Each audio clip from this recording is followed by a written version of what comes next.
Meditations, The Stoic Thinking of a Philosopher King by Marcus Aurelius। इस किताब के पहले पड़ाव में ही पूरे यूनिवर्स की बात होगी। मार्कस का जन्म हेड्रियन के शासनकाल के दौरान सम्राट के भतीजे प्राइटर मार्कस एनियस वेरस और उत्तराधिकारी डोमिटिया कैलविला के यहाँ हुआ था। जब वो 3 साल के थे तब उनके पिता की मृत्यु हो गई और उनकी माँ और दादा ने मार्कस की परवरिश की।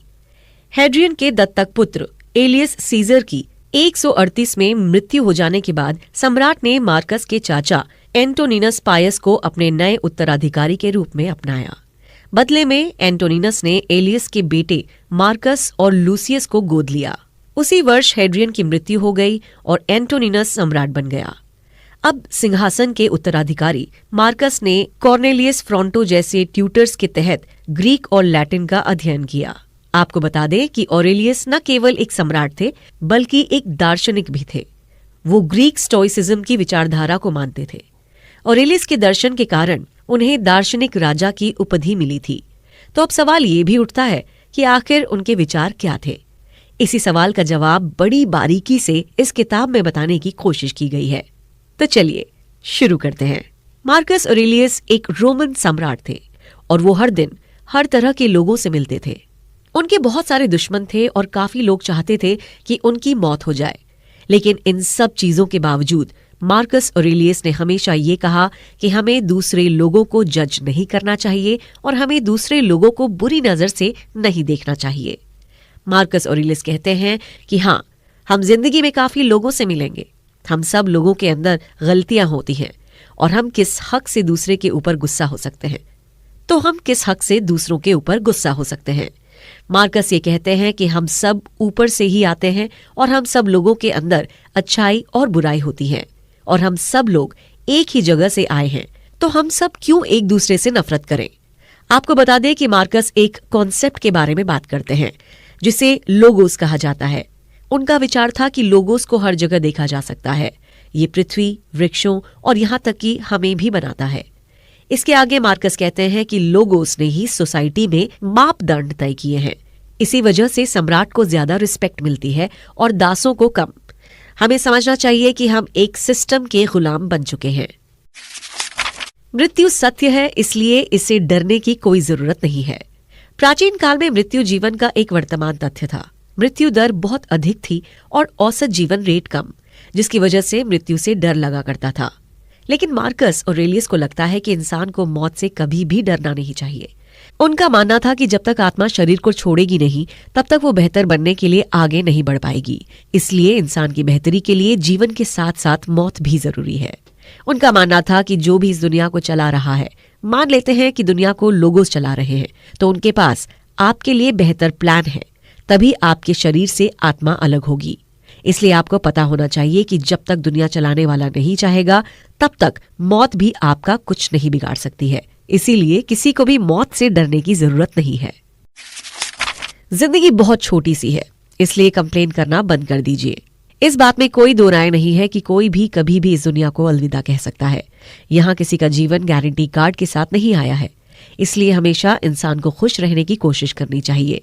ये भी सच है कि हर मिनट खुश नहीं रहा जा सकता है, लेकिन हर मिनट अपना बेस्ट जरूर दिया जा सकता है।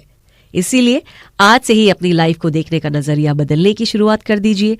जिंदगी से शिकायत करना बंद कर दीजिए। कई लोगों की पूरी लाइफ ही शिकायत करने में खत्म हो जाती है। उन्हें इस बात की शिकायत लगी रहती है कि उनकी लाइफ में कितनी ज्यादा मुश्किलें हैं, लेकिन उन्हें पता होना चाहिए कि इन शिकायतों की वजह से उनकी लाइफ खर्च होती जा रही है। इसलिए आज से ही हम लोगों को अपनी लाइफ की वैल्यू करनी चाहिए और ज्यादा से ज्यादा बेहतर बनने की कोशिश शुरू कर देनी चाहिए। लॉजिकल थिंकिंग के महत्व को समझने की कोशिश करिए। बहुत ज्यादा इमोशनल होना सही नहीं है।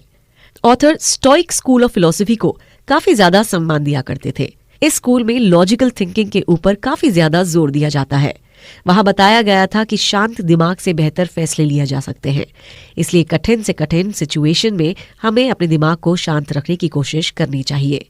ऐसा हम अपने दिमाग को ट्रेन करके भी कर सकते हैं। इसलिए आज से ही अपने दिमाग के पावर को समझने की शुरुआत कर दीजिए।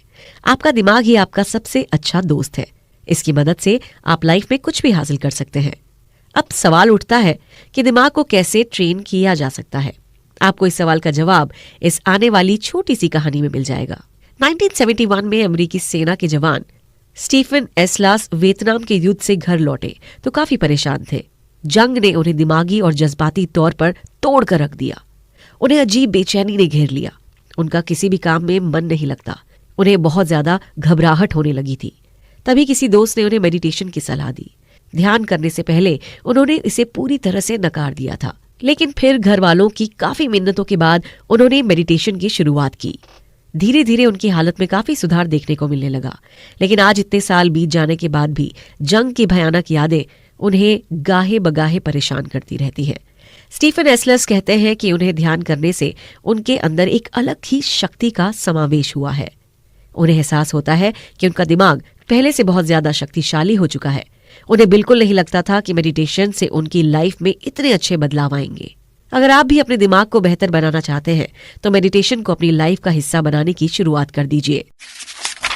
कोई भी दर्द इतना बड़ा नहीं होता कि वो आपको दर्द दे सके। प्राचीन रोम खतरों से भरा था।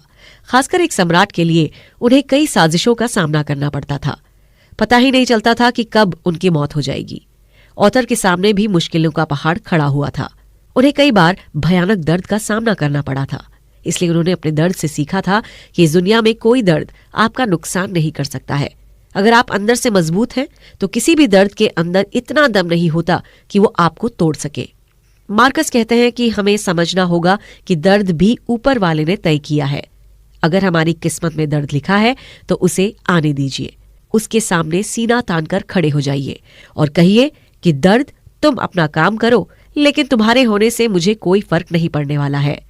कोई अगर आपको अपमानित करने की कोशिश करता है तो आप तब तक अपमानित नहीं हो सकते जब तक आप उस अपमान को एक्सेप्ट ना करें। इसलिए आपको तय करना होगा कि आपका दिमाग कौन सी चीजें एक्सेप्ट करेगा और कौन सी चीजें एक्सेप्ट नहीं करेगा। लाइफ की जर्नी में अच्छी और बुरी चीजें आती रहेंगी। हमें दोनों ही तरह की सिचुएशन के लिए तैयार रहना चाहिए। हमें समझना होगा कि इस टेम्पररी सी जिंदगी में दुख की ज्यादा जगह नहीं है।